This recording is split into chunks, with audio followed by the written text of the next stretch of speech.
A lot of this isn't going to make sense to you, and I'm sorry about that. I'm just going to start at the beginning, with the house.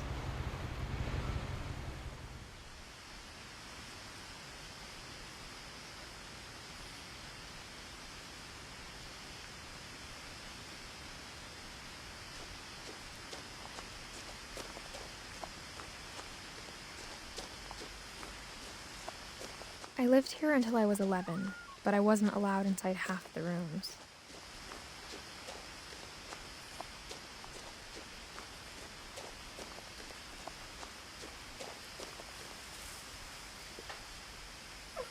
Inside the mailbox were bills from 7 years ago, marked urgent, open immediately.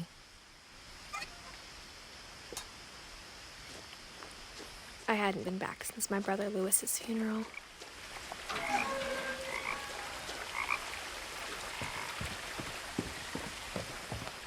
In her will, my mother left me a key, but didn't tell me what it unlocked.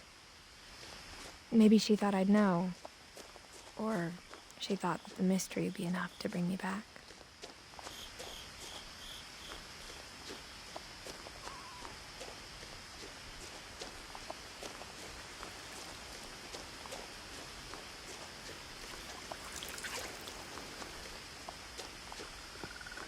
The truth is, even after I inherited the house, I never thought I'd come back to it.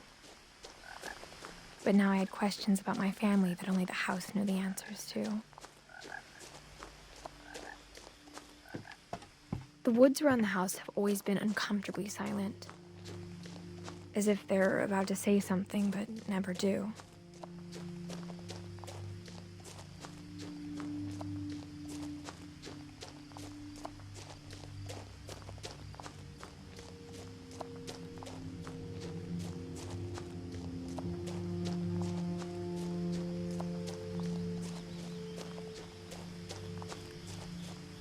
The house was exactly like I remembered it, the way I'd been dreaming about it.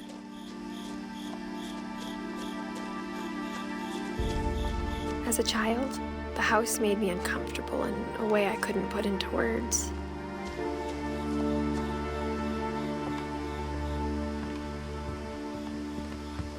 Now, as a 17-year-old, I knew exactly what those words were. I was afraid of the house.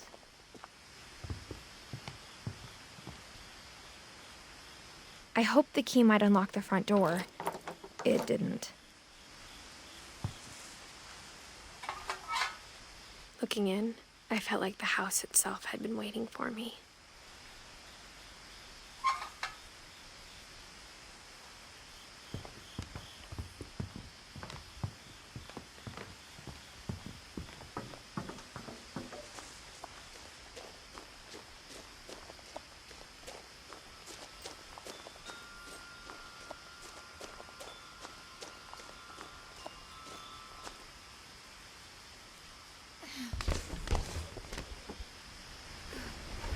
Crawling through the doggy door used to be a lot easier when I was 11.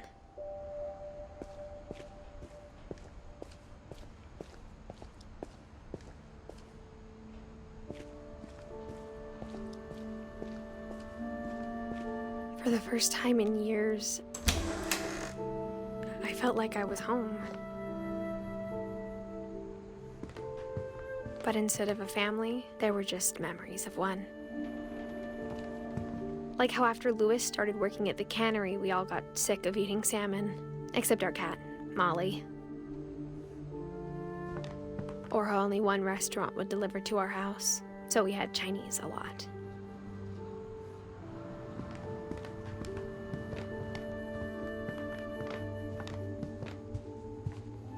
The table was still a wreck from the night we left. It was like a bomb had gone off, killing everyone but sparing the furniture.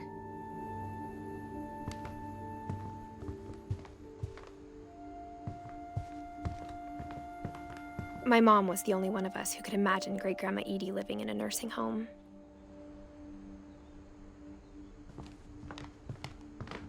Nothing in the house looked abnormal. There was just too much of it, like a smile with too many teeth. Mom always told me to stay out of the basement, so I wasn't too surprised when the key didn't fit.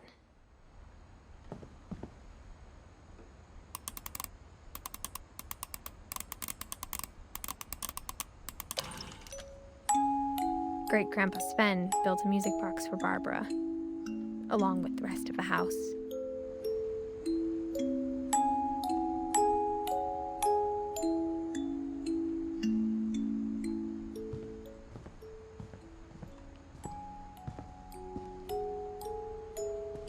After Milton disappeared, Mom sealed up all the bedrooms.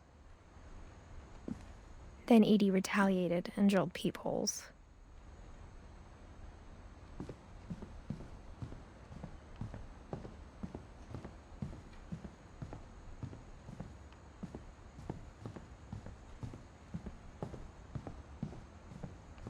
Whenever people ask me about my family, the first thing they always want to know about is Barbara. Edie's father, Odin, built the original house.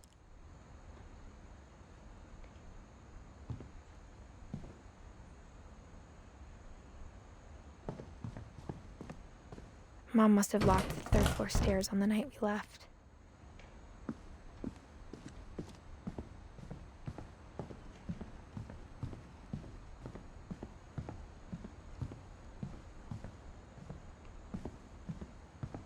I spent a lot of time playing in Great Uncle Walter's room.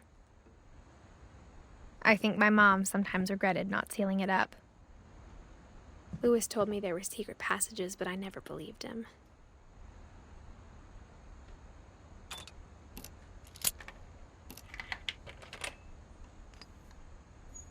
Turns out, my mom was really good at keeping secrets. Now it was time to find out what my mom had been afraid of.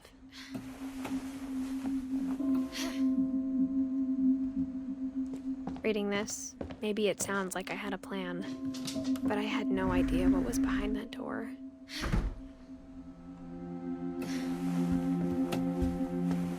Just like I had no idea where all this was gonna lead. I grew up looking at Molly's room through the peephole. Molly's gerbil had a tiny bedroom with its own even tinier gerbil cage. Being inside for the first time, I felt like I'd stepped behind a painting.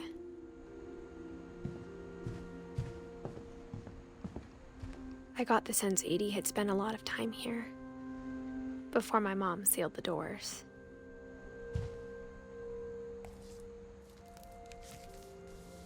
December 13th, 1947. Dear Diary, I'll be gone soon, but I wanted to tell somebody about what's gonna happen. It started when Mom sent me to bed without dinner. I woke up and I was starving, so I looked around for something to eat. The gerbil food was dry, but I didn't mind it.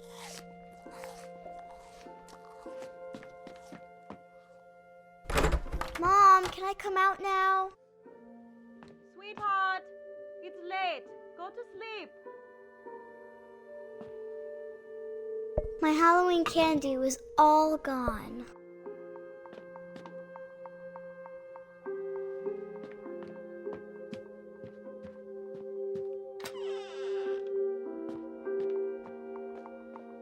I kept eating and eating.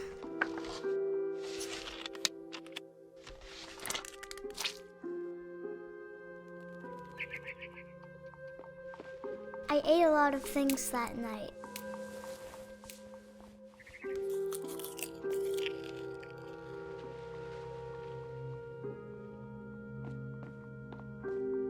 Then I heard chirping outside my window. It was a barn swallow going back to her nest. I reached out for her.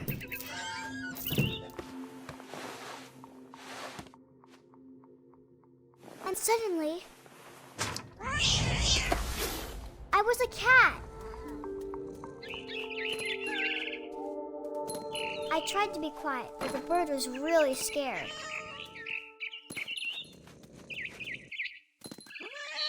Mom and Dad didn't even look at me.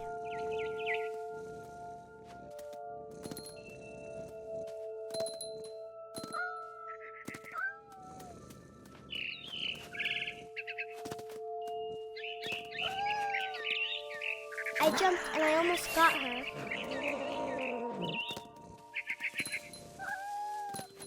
I could tell she was getting really tired. Now I was up in the big tree. I promised Dad I wouldn't climb it anymore. All I cared about was eating that mama bird. I gobbled her up. And suddenly, I was an owl. First, all I heard was the wind. Then I heard little teeth nibbling in the grass.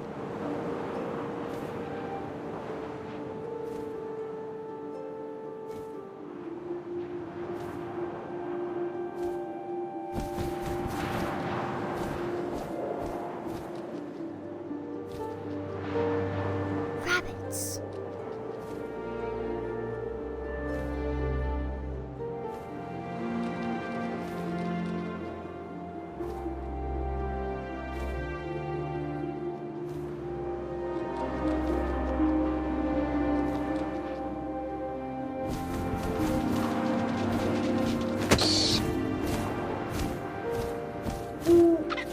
I imagined his face looking up and seeing mine through my talons. I swallowed him up, and I didn't chew one bit. Then I flew off to find something bigger.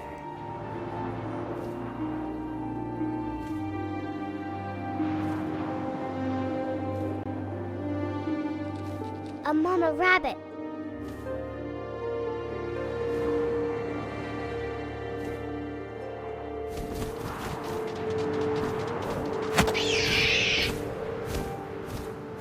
She was almost too big to carry.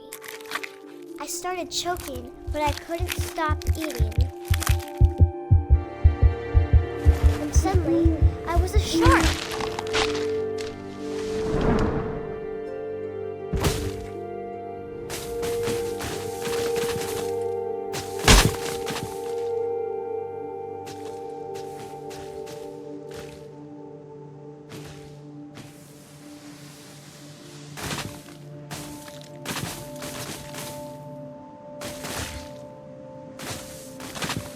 I rolled off a cliff and into the ocean. Now, I was hungrier than ever.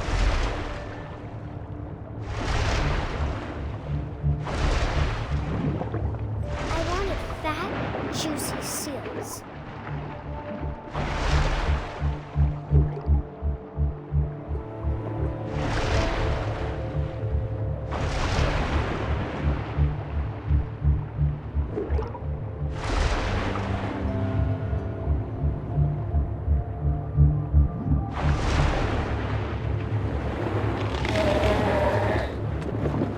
Off her flipper, and it tasted really good.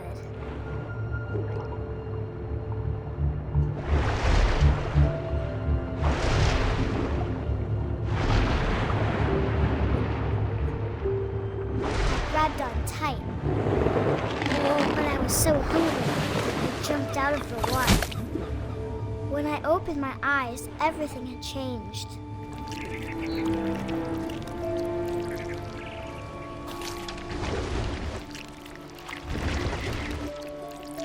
Now I was a monster, and I smelled people everywhere.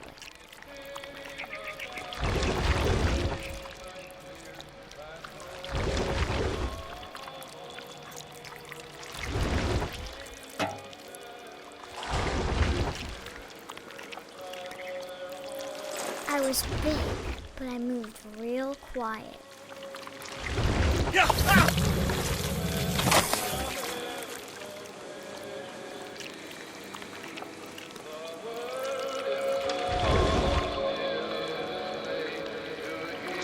I wanted to stop, but also I didn't.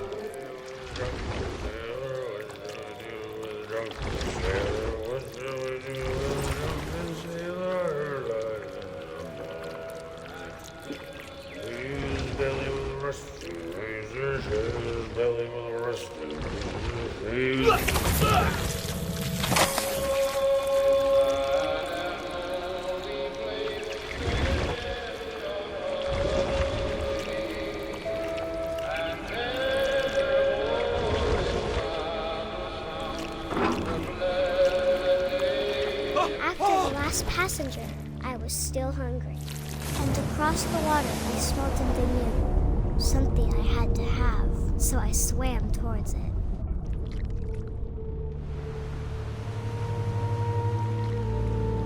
I slithered onto the sand, and the good smell went into an old pipe.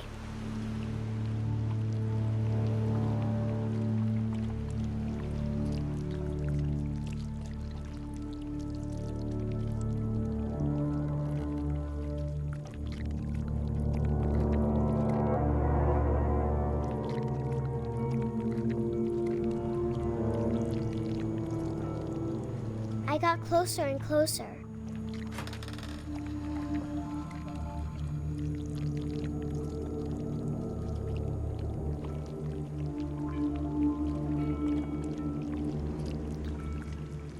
All of my stomach started growling.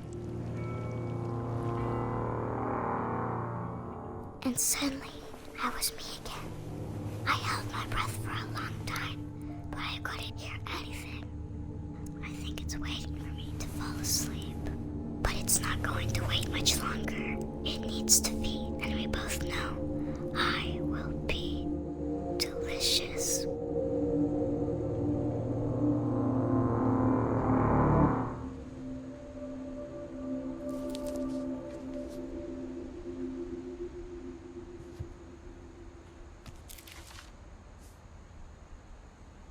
I'm not sure if I believed all of that, but I'm sure Edie would have.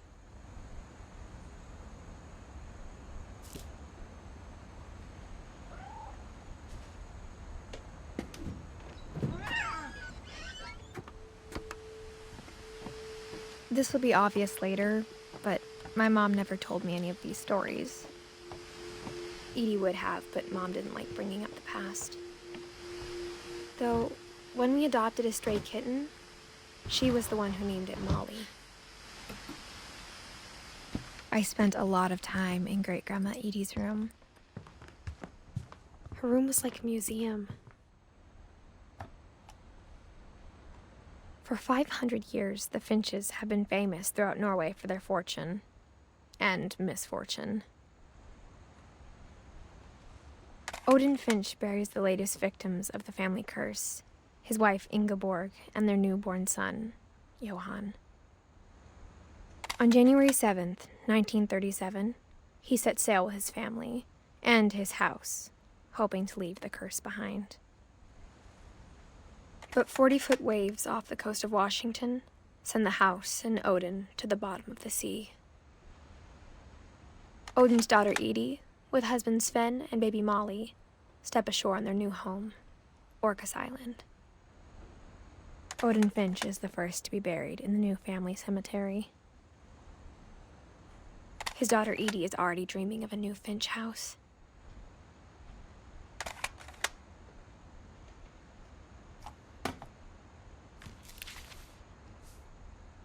Whatever's wrong with this family, it goes back a long ways.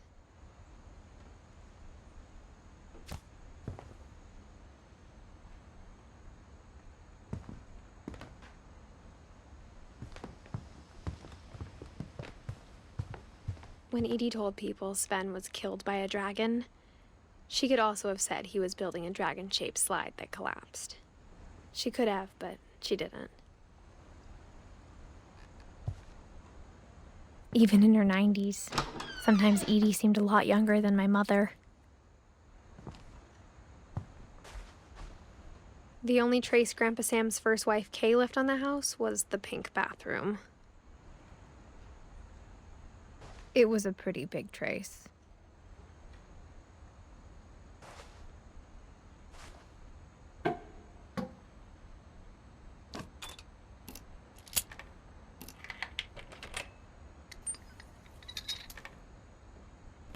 There's a secret in this bathroom. It's in the last place you would look. It isn't in the cupboard. It's hidden in this book.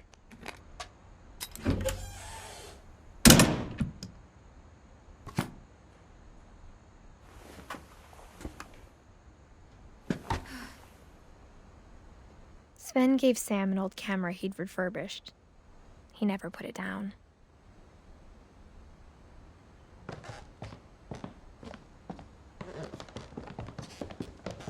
From the paintings on the wall, it was clear my brother Milton had been here before me.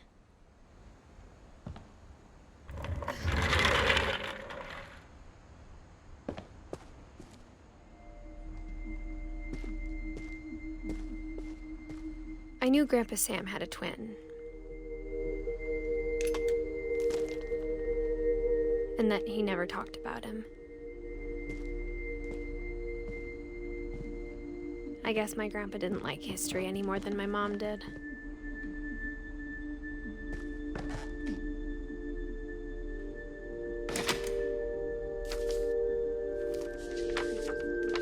How I Want to Remember My Brother by Sam Finch. The thing I remember is that when he made up his mind, that was it.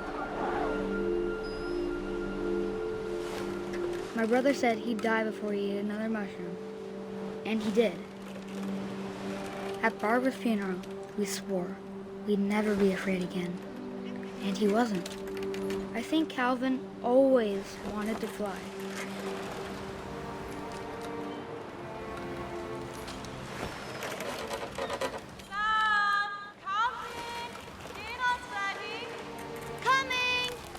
But that day, he finally made up his mind to do it. I told him going around was impossible.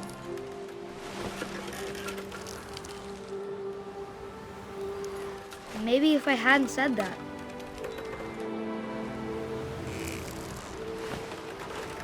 Alvin, I'm not gonna tell you again.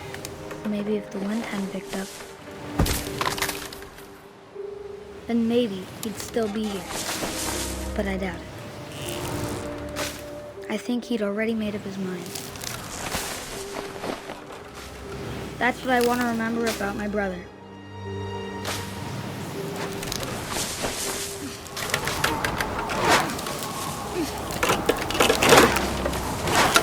The day he made up his mind to fly, and he did.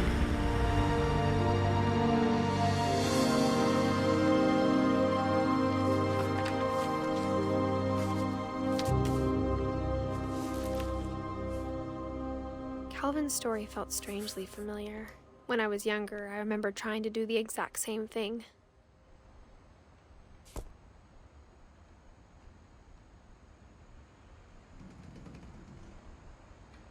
After the funeral, Edie roped off Calvin's half of the room. Mom said Grandpa Sam enlisted at 18 and never set foot in the room again.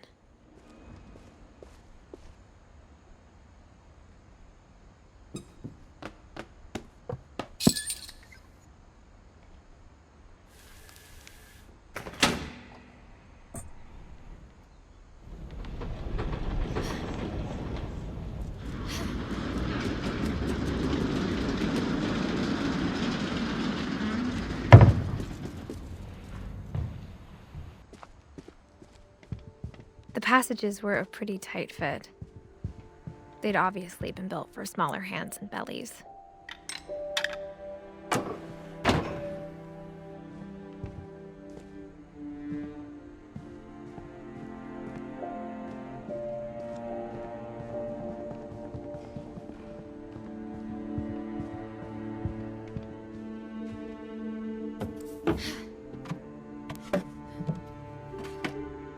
Growing up, I always thought of Barbara as a child star.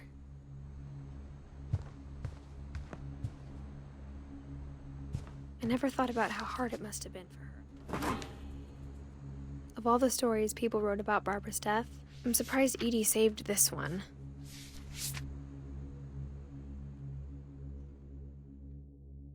Old Jack here with another ghastly tale inspired by America's most unfortunate family. I'm calling it The Surprise Ending of Barbara Finch.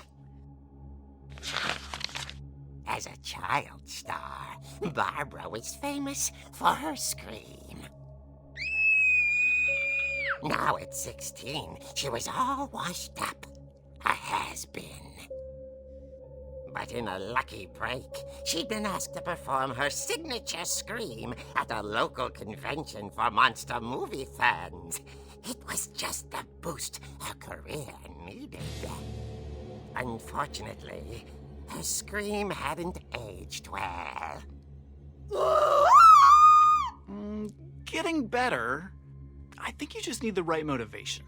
Her biggest fan and current boyfriend, Rick, was about to demonstrate when... Now that was a great scream. It was Barbara's father, Sven. He'd slipped into a table saw and had to be rushed to the emergency room. So Barbara got stuck babysitting her youngest brother, Walter. Her convention comeback was cancelled. Okay, I'm hearing frustration, but I'm not hearing terror.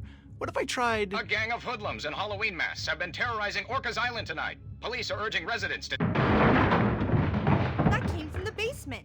You're right! Also, I loved your delivery on that. Why is your basement door locked? Because my dad likes making puzzles and secret passages. There's a key hidden in the music box. The secret is to keep winding and winding until finally the key pops out. Thanks, babe. I'll be back in a sec. 20 minutes later, Rick hadn't returned. So Barbara went to look for him, right on cue. She reached for the music box.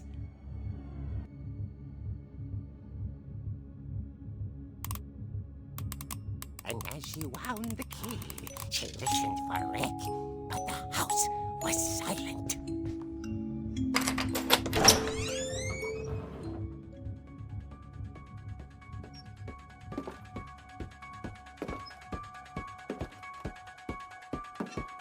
She found Rick's crutch and imagined the worst.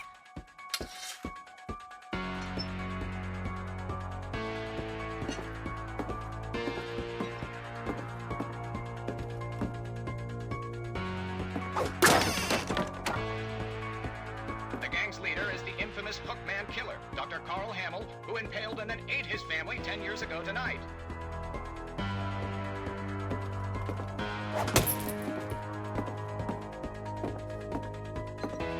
The old fridge rattled and grew still. Oh dear! Oh! Rick? Barb, relax. I was just trying to scare you to help you find your scream. Well, I'm not scared, Rick. I'm furious. Then act furious. All I'm getting from you now is that you're hurt and confused and She threw him out, but she kept a little something to remember him by. Barb, have you seen my other crutch? And she was still holding it when she fell asleep watching the late picture show. Hours later... Barbara! Walter, what's going on up there? Ah! Okay, I'm coming up, but if this is a trick, you're dead, Walter.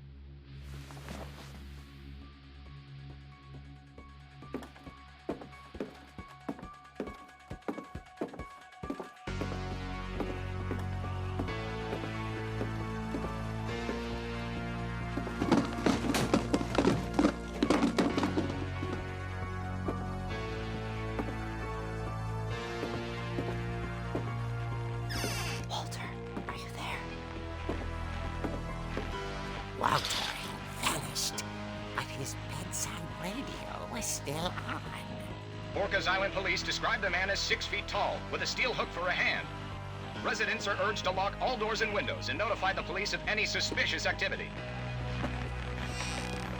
Barbara turned, saw the hookman, and was speechless. He was quite smashing.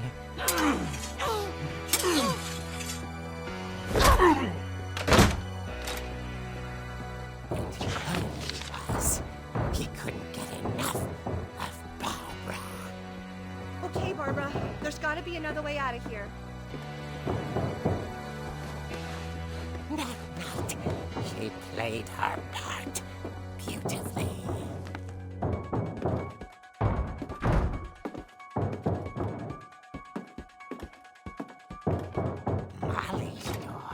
hasn't been opened in years. The hinges grow.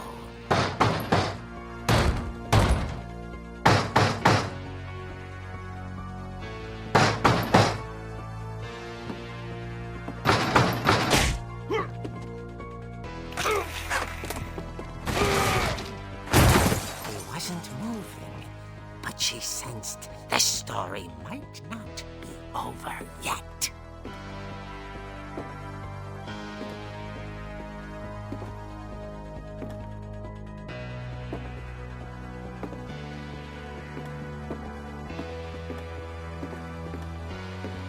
The hookman had vanished.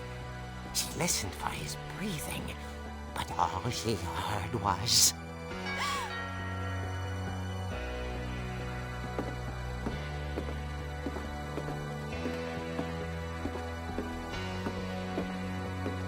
At the door, she heard whispering. It was coming from inside the house.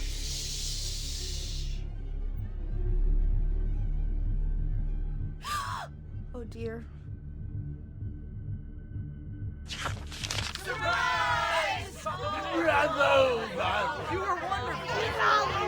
The monsters had come to surprise her. For Barbara, it was a dream come true. Then she saw what kind of monsters they were, and she realized what was about to happen.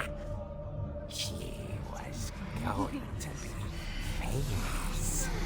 And with her final breath, Barbara Finch gave the performance of her life.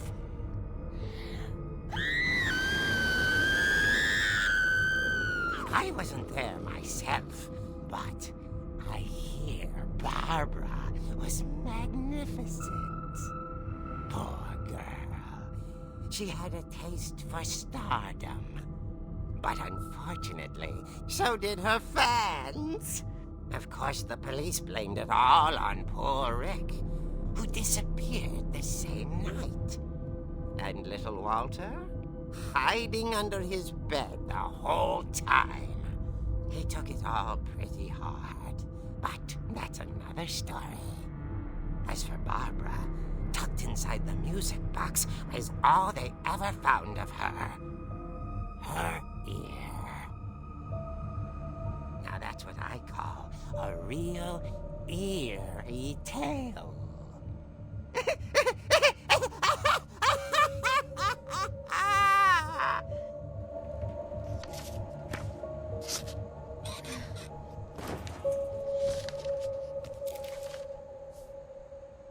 Edie told me all Barbara wanted was to be remembered, as absurd as that comic was.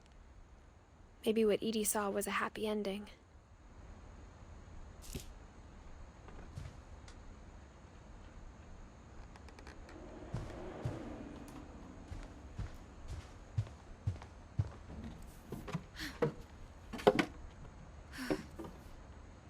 I guess now I know why Mom didn't like me playing with the music box.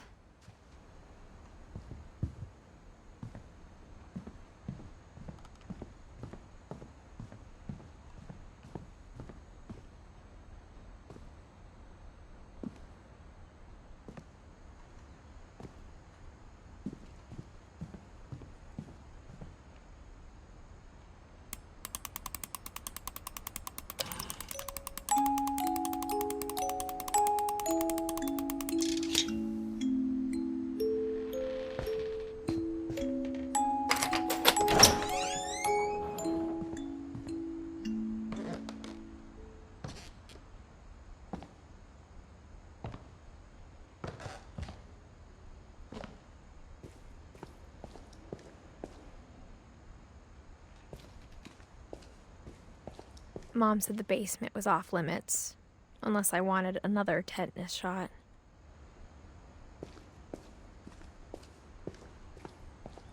I saw Edie sneak down to the basement once, carrying packages.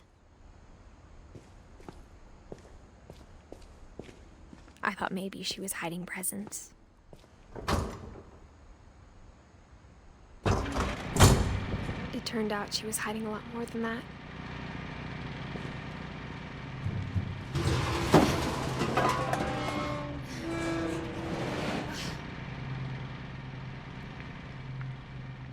remember asking Mom once about where Walter had gone. She said after Barbara died, he got as far away as he could. If there's a pattern in all these stories, I think it's that none of us has gotten very far.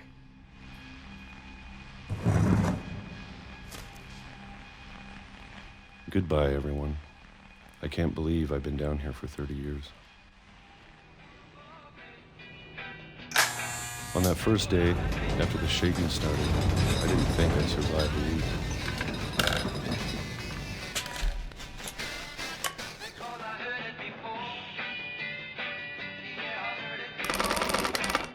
But after a few days, I settled into a routine. That's what kept me sane. Having a schedule, living for today. I always expected to be dead tomorrow. But if you wait long enough, you get used to anything.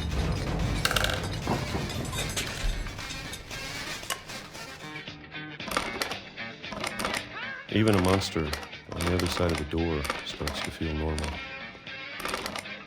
Almost friendly.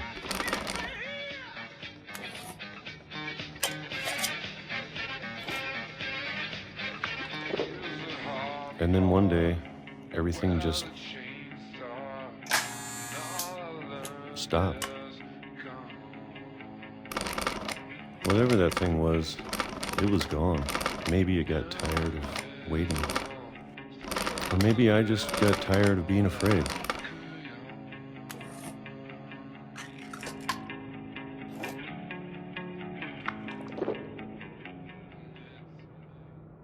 It's been a week now. The longest in 30 years. I'm done waiting. I have to leave while I still can.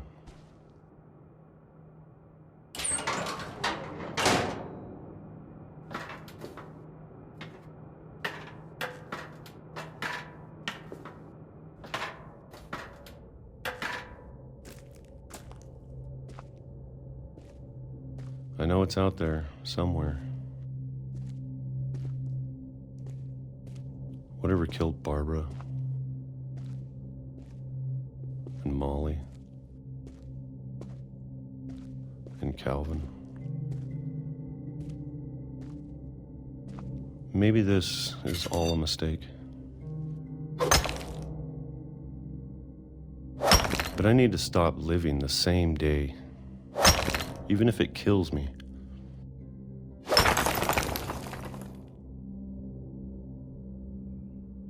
Whatever's out there, I want you to know I'm ready for it.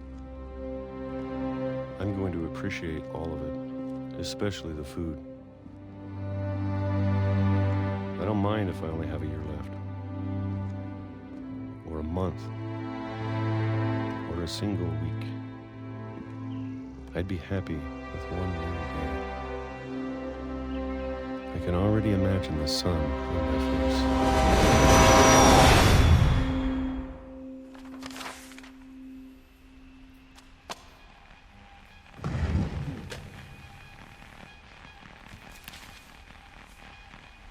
Walter died when I was 6. I can't believe my mom never told me he was down here.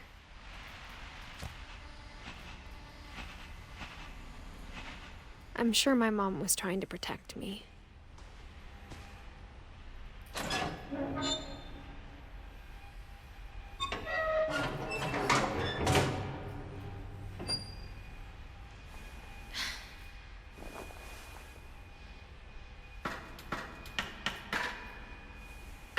Maybe she was afraid I'd end up like Walter. But if she never told me about an uncle under the house, I can only imagine what else she was hiding. I don't want to make the same mistakes she made, trying to bury something that's still alive.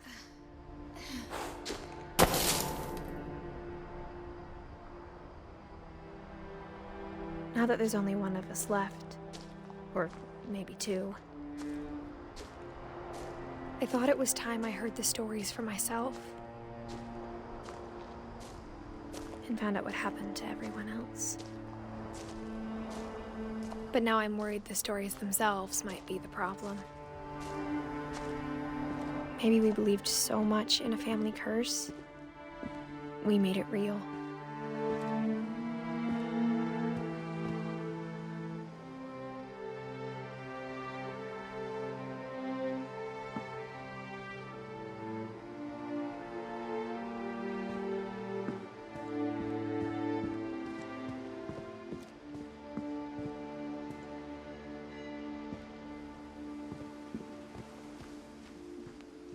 I don't know if I should even be writing this.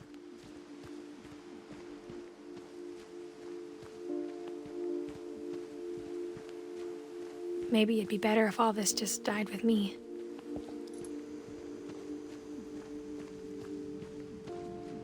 But I thought you should know about your family.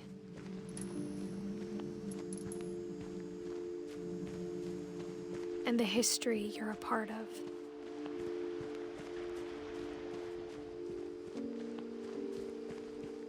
Though to be honest, I feel as lost as you probably do right now.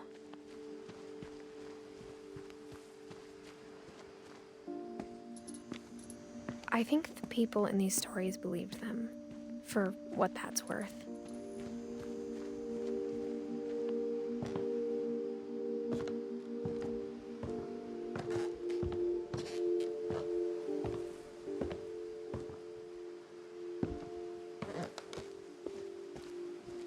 And when you look at the house, that history of imagination and stubbornness and madness, any of it seems possible.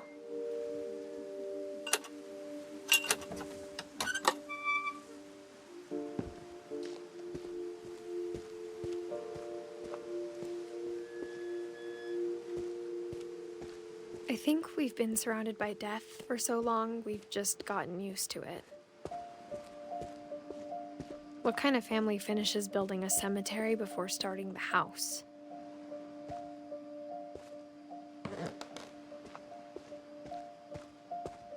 It's embarrassing for me to admit this, but the pet cemetery made me more uncomfortable than the human one.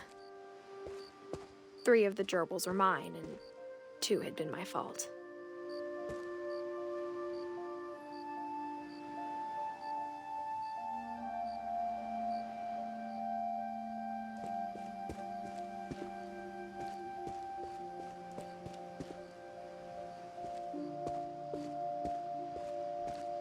Sven built the house, but it was Edith who designed the cemetery.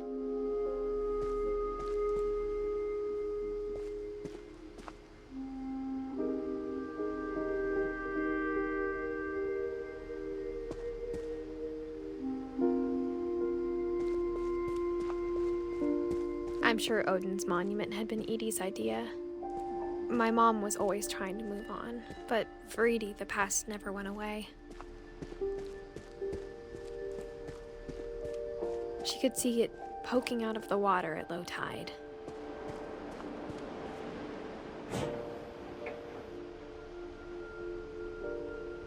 Edith said she dreamed about the old house every night.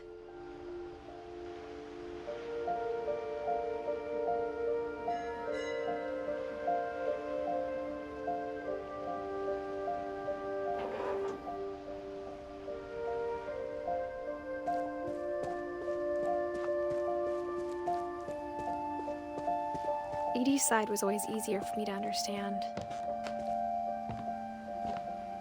But the older I get, the more I can see where my mom was coming from. Her dad had been pretty strict, but it wasn't enough to save her brothers. She was just trying to do better.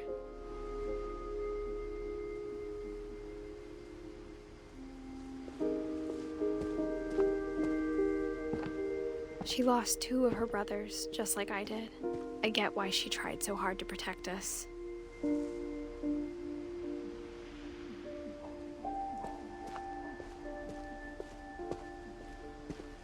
There's so many things I wish I could ask my mom now.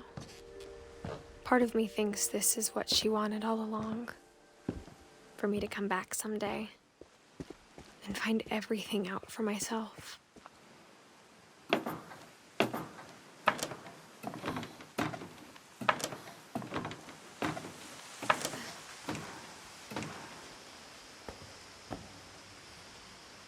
But looking back on it now, if she told me there was going to be so much climbing, I never would have come when I was 22 weeks pregnant.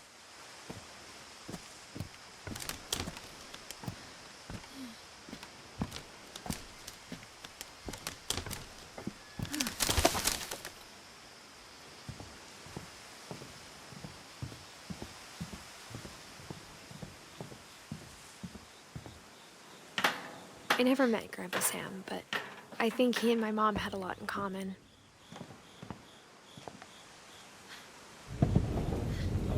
They were both pretty intense.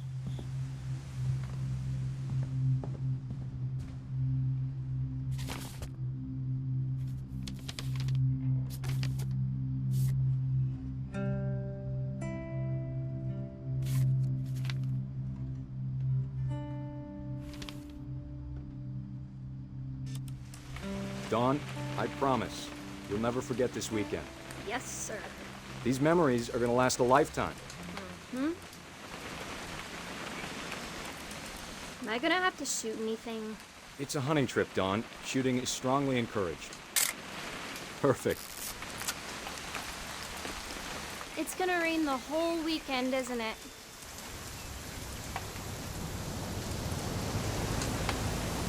Please just take the damn picture. Hey, language.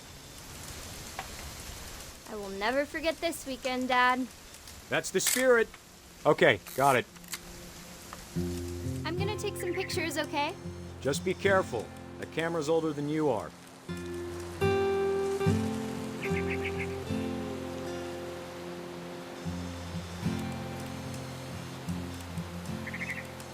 You're right, Dad. It's starting to clear up. Still freezing, though. Aw.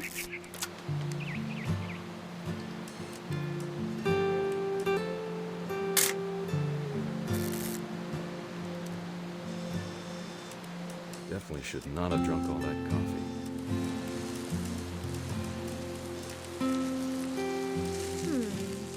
Hold still while I take a picture of you. I definitely... Hey! That's a keeper. I'm just saying, I'm not always gonna be here, Dawn. You'll need to remember this stuff, if you want to survive. I'll be fine, Dad. You know who else thought he was gonna be fine? Some guy who died. Dawn, I'm being serious. I know, Dad. You're always serious. Doesn't being out here make you want to chill out? Well, to tell you the truth, I haven't been out here in 20 years. Dawn, don't you think you could find something more interesting to photograph? Last time I was with my brother Calvin. Man, that was a great trip. Your grandpa Sven taught us how to fish, how to build a fire. We found an old logging trail. There were deer everywhere. I bet if I could remember where that trail was, we'd spot a buck for you in no time. Give me a minute to check the map.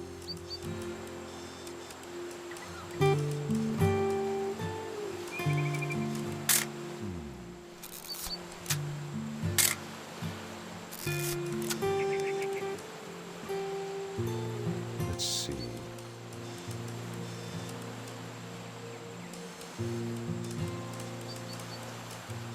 Maybe.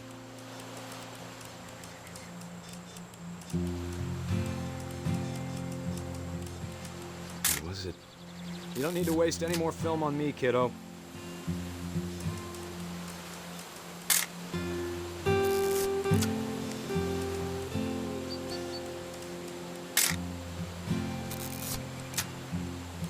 Could have been.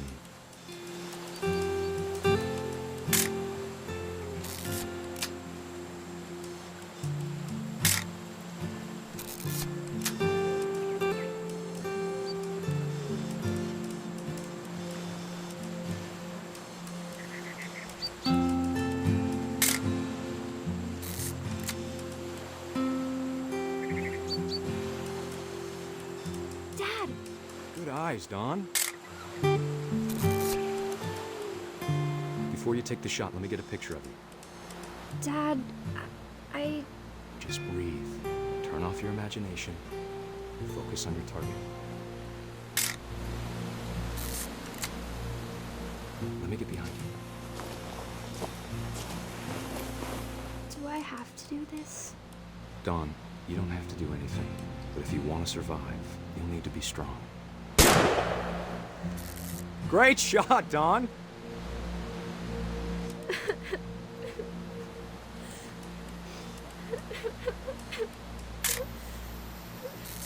I'm proud of you, Dawn. Always remember that, okay?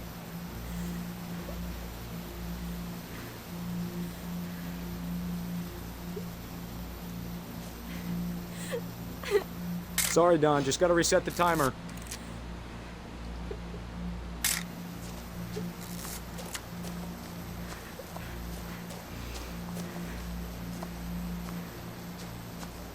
Dad, it's twitching. I think That's it's totally still... normal, Dawn. Just focus on the camera. Try not to think about... Dad!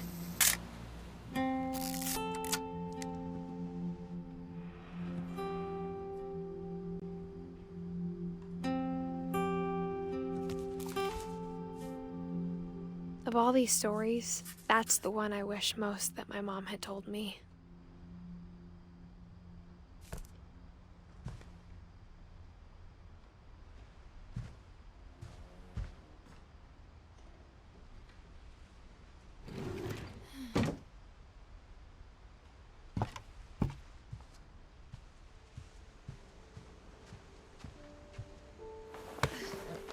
After Sam died, my mom and Edie got really close. They'd both lost a lot.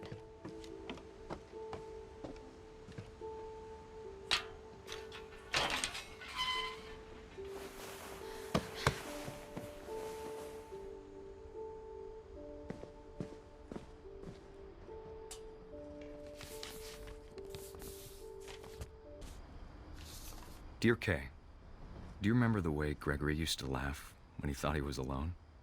Like something funny was happening, but only he could see it.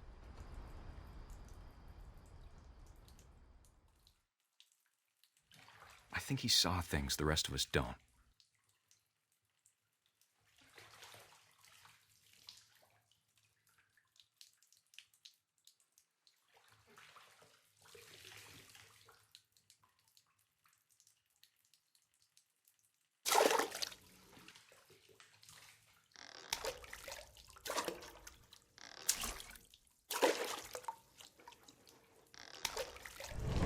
Bend over, Gregory. It's time to... Hold on, sweetie. Hello? Sam, I told you I don't want to talk right now. I wonder what he saw. What his role was like.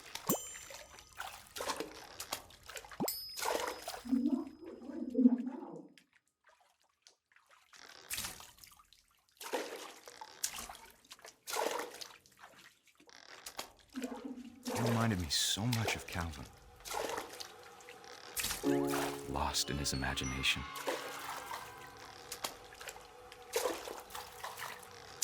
Whatever it was, he saw.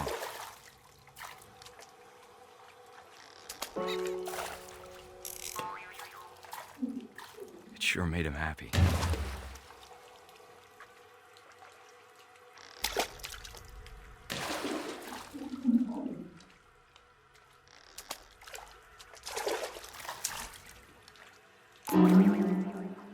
I know how silly it sounds. That I worried about a baby being too happy. But I could feel him slipping away. Sorry about that, Gregory. I know you did everything you could. Maybe if I hadn't called that night.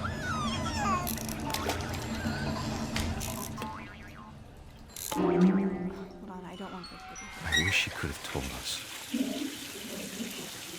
about the world he saw.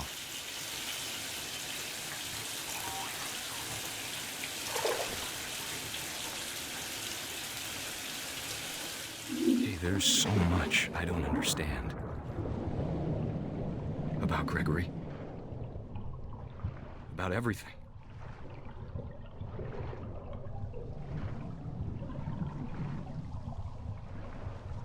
But I know what happened wasn't your fault.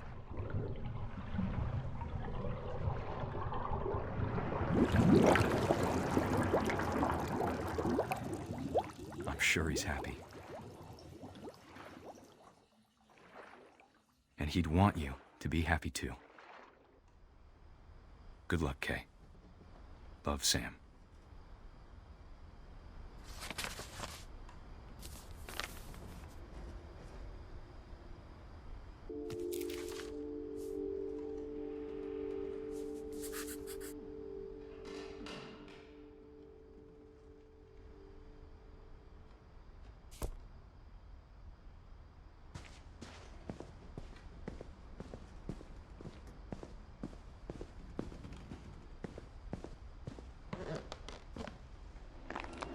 My mom moved up to the loft after her brothers died. At the time, it was as far away as she could get.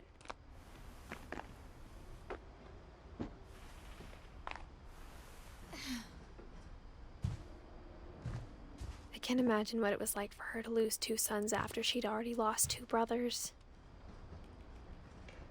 She spent a summer building houses in Calcutta, where she met my dad, Sanjay.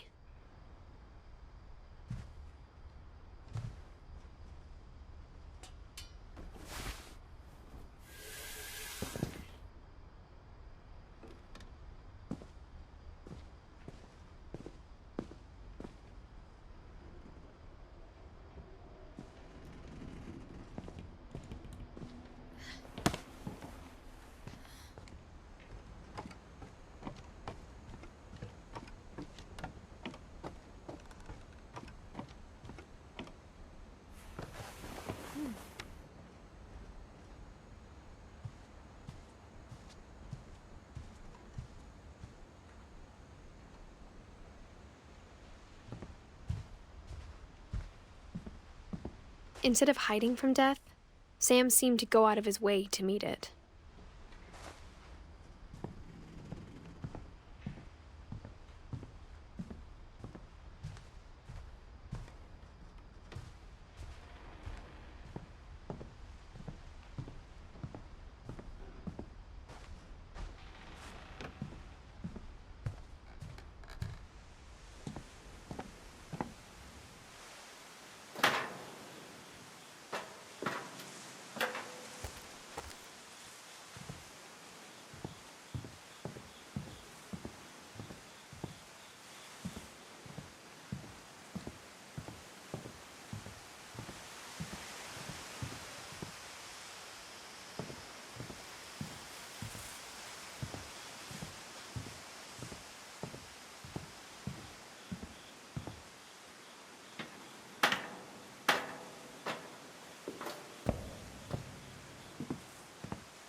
Sam spent his life shooting photos, but Mom said he got nervous being in front of the camera. I guess we're all afraid of something.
can't imagine my mom ever writing poetry, and yet...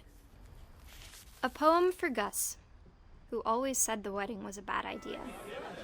Our father never hit us kids, at least not very hard, before the day my brother said with teenage disregard that he'd be dead before he'd see a wedding in our yard.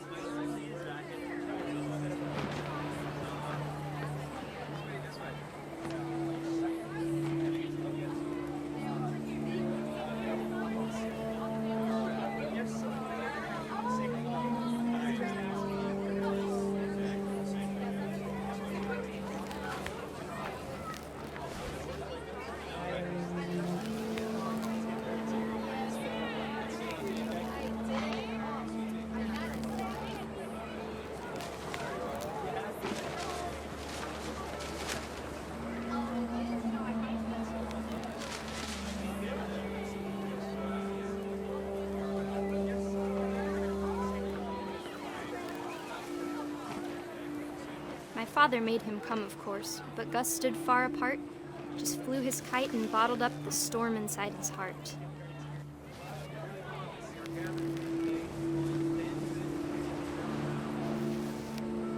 I tried to talk him out of it, but though he'd never met her, we don't need a stepmom were the words that I now pronounce you husband and wife. You may kiss the bride.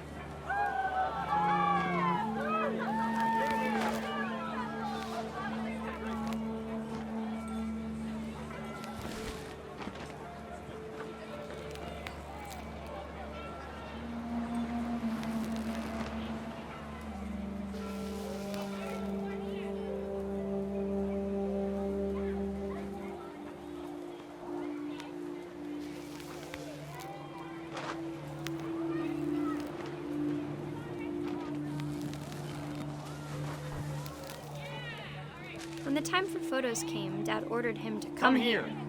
But Gus declined, and as a sign held up his middle finger.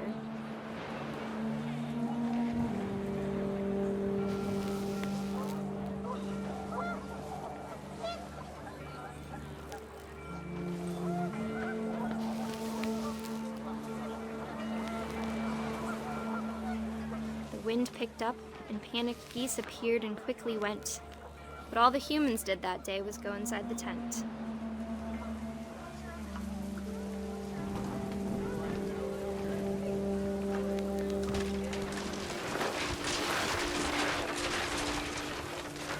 The rain came down in buckets then, but no one seemed afraid that nature might destroy the tent our dad had crudely made.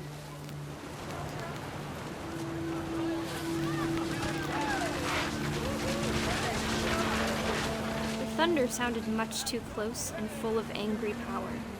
But all my father said to this was, "Make the music louder."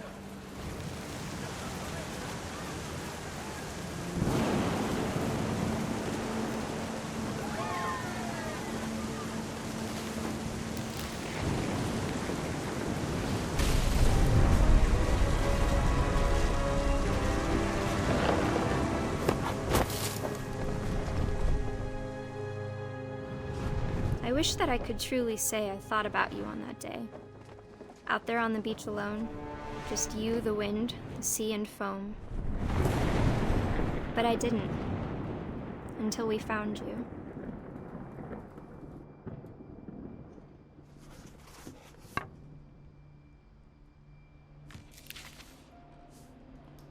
She never talked about him, but Mom told me once if I was a boy, they were going to name me Gus.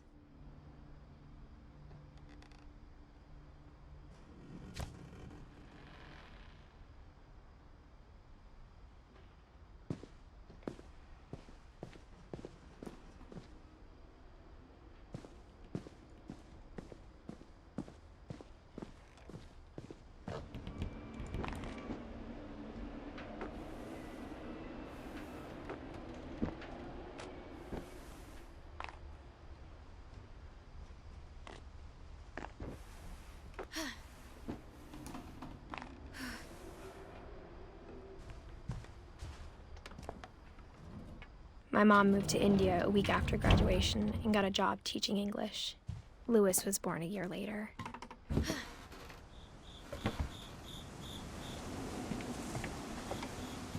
When my dad died, I don't think Mom knew where else to go. I'm sure Edie was happy to have her back. The house had to get a little bigger, but Edie was used to that. And for a while, things were good. Almost normal, but it didn't last. The beginning of the end was Milton's 10th birthday, when Edie gave him a castle.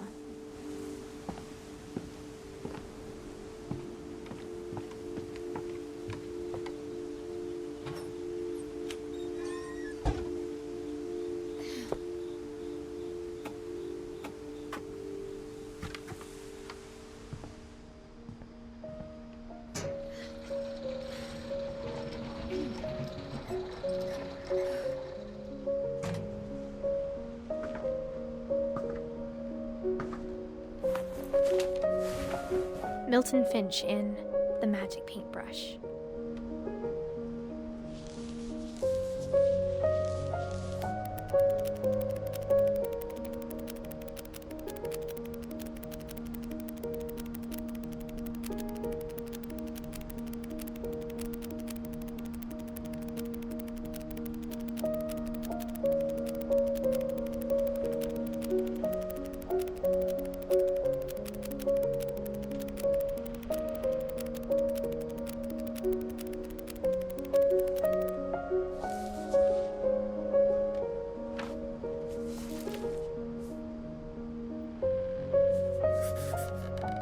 I was 4 when Milton disappeared.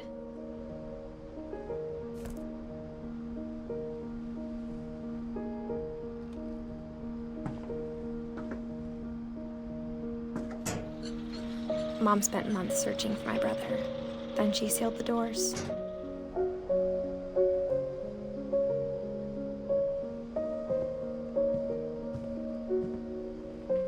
Whatever Milton had found in the house, Mom didn't want it getting out.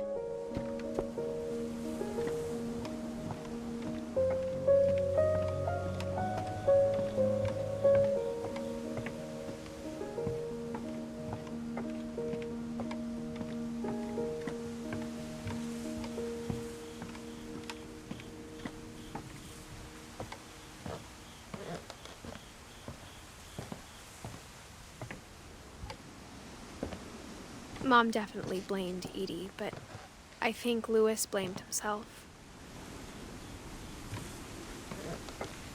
After he graduated, he just spent more and more time in his room, until Mom got him a job at the cannery.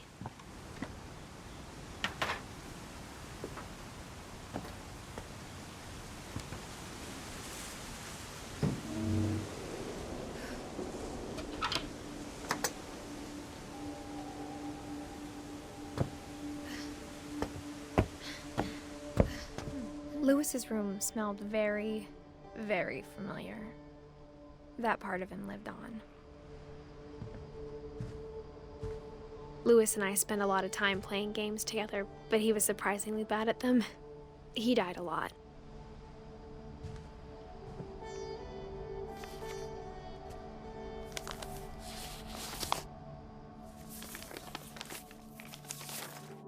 Dear Mrs. Finch, as Louis's psychiatrist, I can understand your desire for an explanation. As I see it, the trouble began in January, shortly after we convinced your son to seek treatment for substance abuse. Newly sober, I believe Louis first noticed the monotony of his daily life.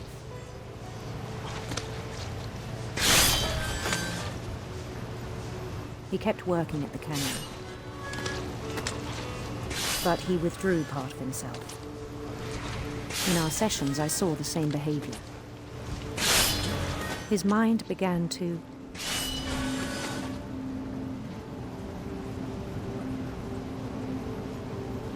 wander. I asked him to describe it.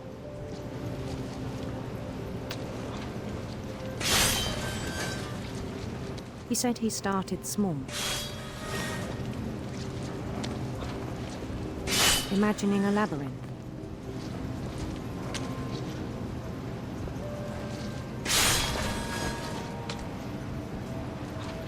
He'd feel his way about.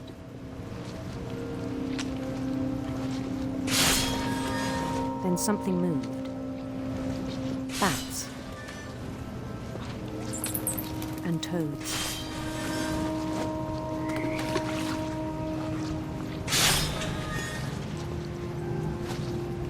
And things that have not names.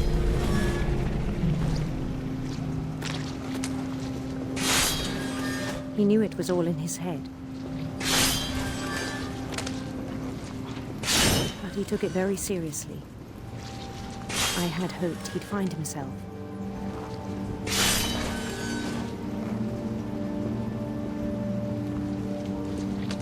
But he found something more.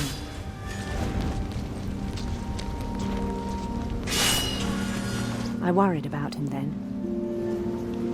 Daydreaming at the cannery. I spoke with his boss. But he said Lewis had become a model employee. Methodical, tireless, focused. Like a whole new Lewis. So I let him go on.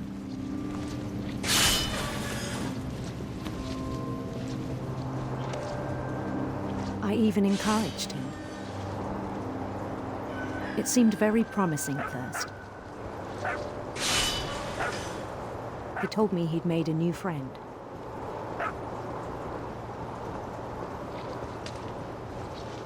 On the edge of a city he named Lewis Topia. He built the city up slowly, brick by brick. Then he made musicians.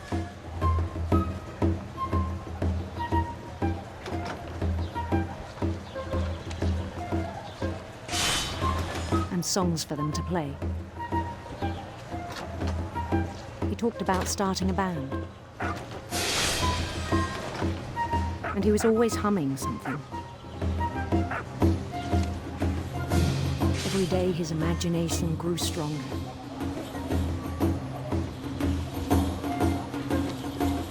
He no longer spoke at the cannery.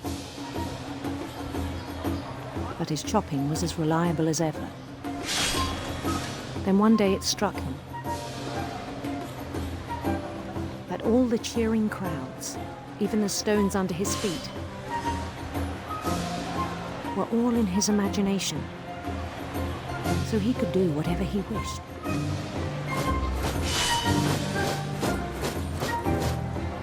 He held an election for mayor. And he won. They begged him to stay, but his mind was already wandering. It became a game for him.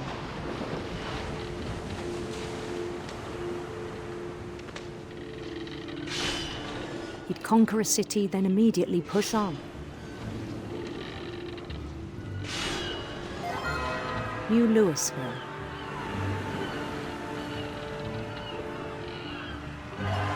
St. Louis. He started drifting away from our reality.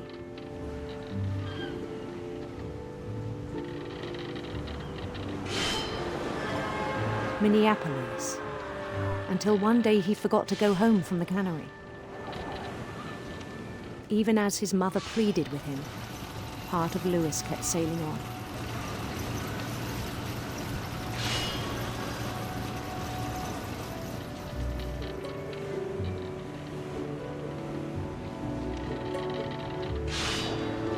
In Lewisburg, he heard rumors of a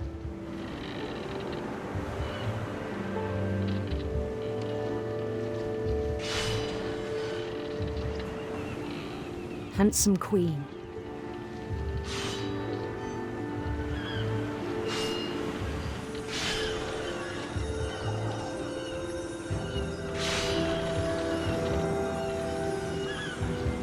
The queen was on her own quest for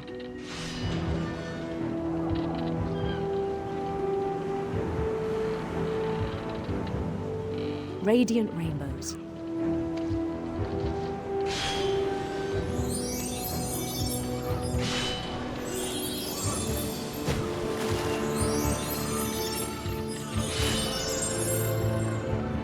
He followed the sound of her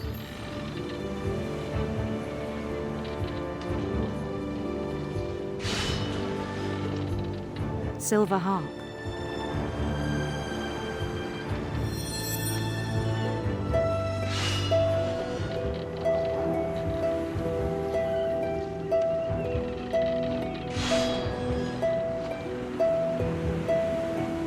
His chase led him to a golden palace east of the sun and west of the moon. Even then, his logic remained sound.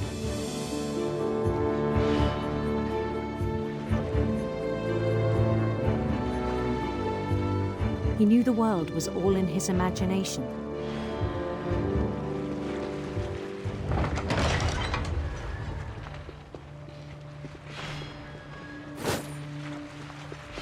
But he was so proud of having created it.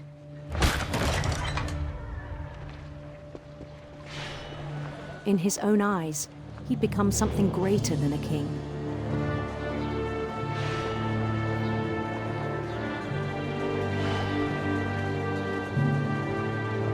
For someone who'd never known success in the real world, I think it was overwhelming.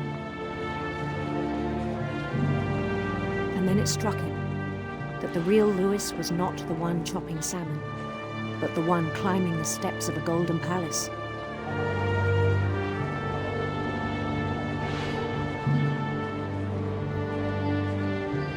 My imagination is as real as my body, he told me. It was hard to argue with him.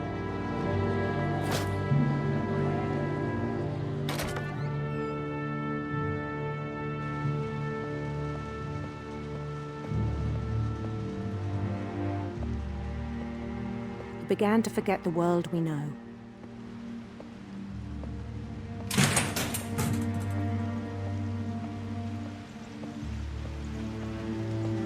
I think it pained him to remember Lewis, the cannery worker.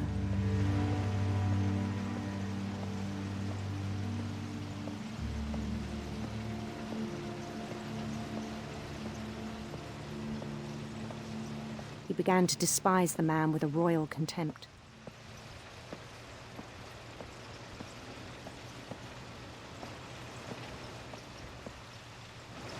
I still thought I could save him. Even after he said he was being crowned king over all the lands of wonder.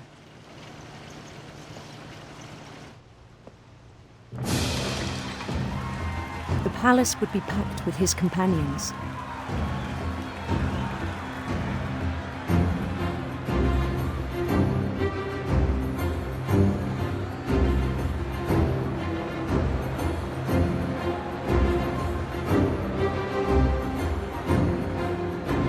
Including the wise Calico who had insisted on advising him.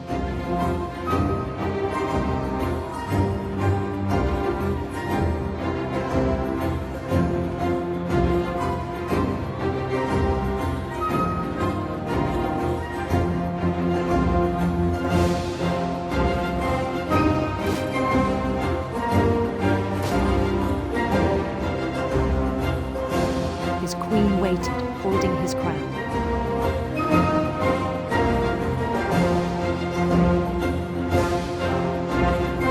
There was only one thing left to do.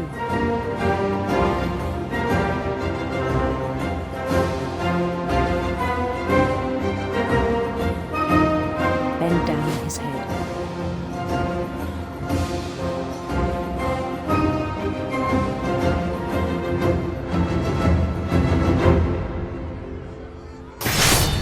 And the rest I think you know. Mrs. Finch, your son was a kind man who will be missed by all of us who knew him.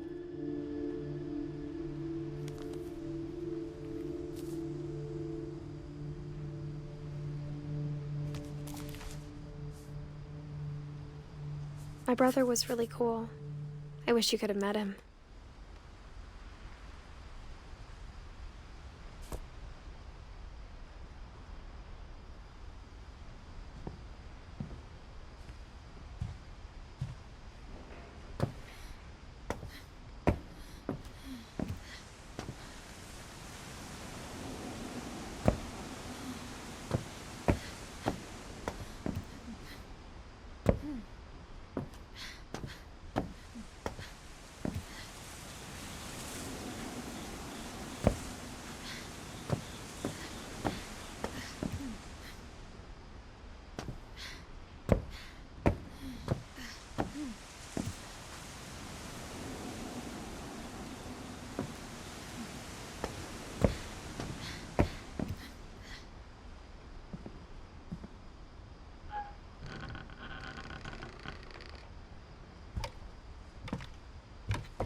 On the way back from Lewis's funeral, my mom told me to start packing. She waited until the day before we left to tell Edie. I'm not sure if she wanted to make it easier or harder.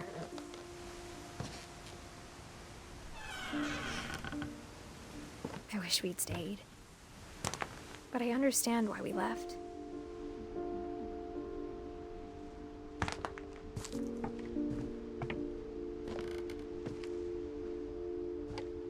What happened that night had been coming for a long time. Maybe it should have come sooner.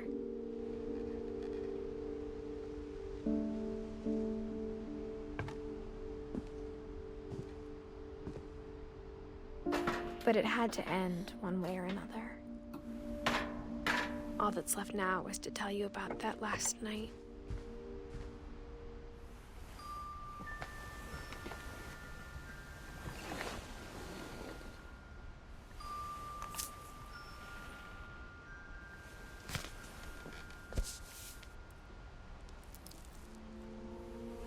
That whole last day, Edie just watched us pack and didn't say a word. Until supper, when she raised her glass and said, "To our final night together, and all our final nights apart." Grandma, you know what I said about alcohol. Some of your medications are very Edith, specific. I left a present for you in the hallway. Why don't you go open it? The grown-ups have to argue now. I'm sorry, you're right. We're all leaving tomorrow. Let's just enjoy our last... I'm not leaving. Edith, you're excused.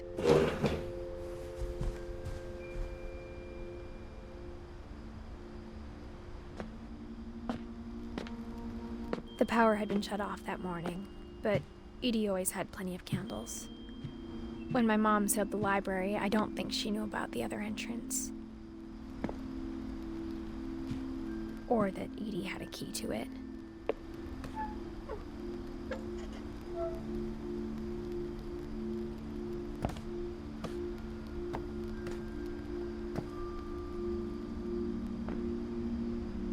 That thing you're afraid of isn't going to end when you leave the house. Edith has a right to know these stories. My children are dead because of your stories. I think it's best if Edith and I leave tonight. We'll have the nursing home send a van for you in the morning, okay?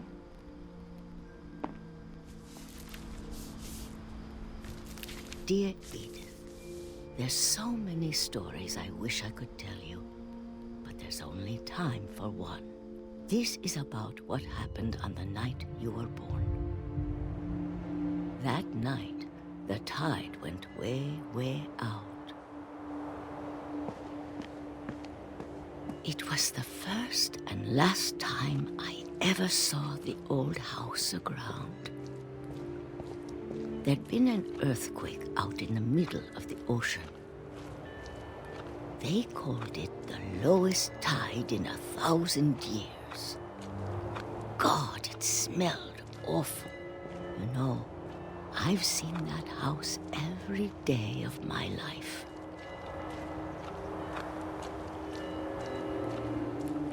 But I never thought I'd go back to it.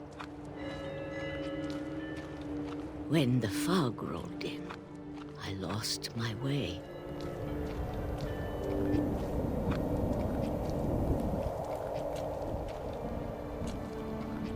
I got turned around.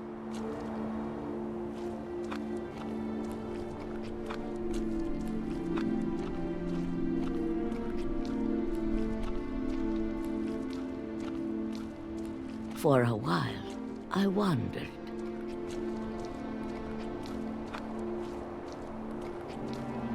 I started seeing things.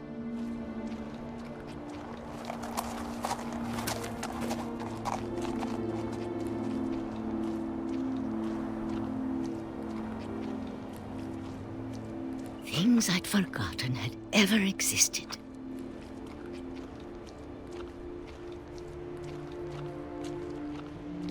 But when I saw them, they felt like old friends. That night, a lot of things came back to me. Or maybe I came back to them.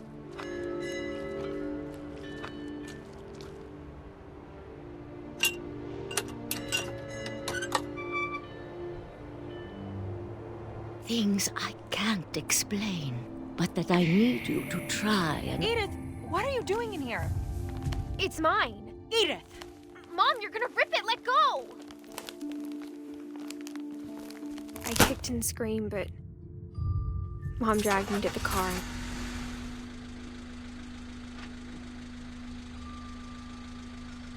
I never saw Great-Grandma Edie again. The next morning, the band came to pick her up, but she was already gone. After that, we moved around a lot.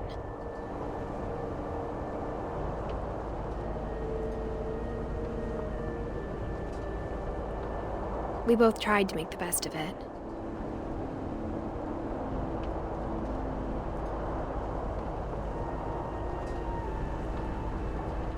A few years went by.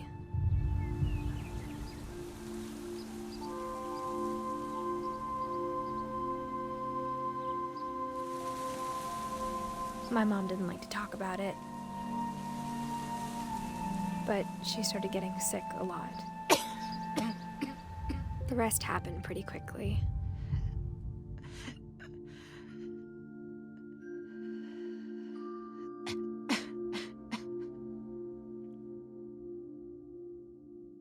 She got better for a while,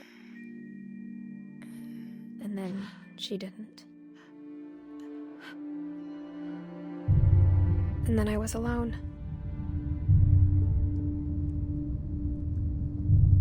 The last Finch left alive.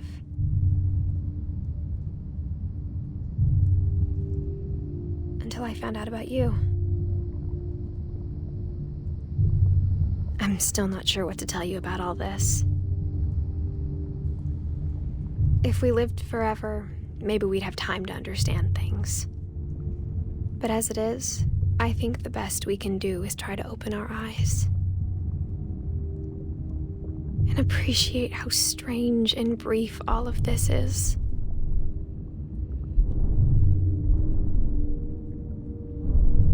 This journal was supposed to be for you. But now I hope you'll never see it. I just want to meet you and tell you all these stories myself. But I guess if you're reading this now,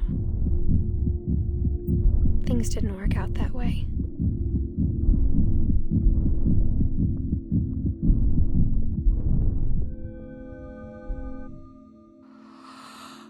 This is where your story begins. I'm sorry I won't be there to see it. It's a lot to ask, but I don't want you to be sad that I'm gone. I want you to be amazed that any of us ever had a chance to be here at all. Good luck.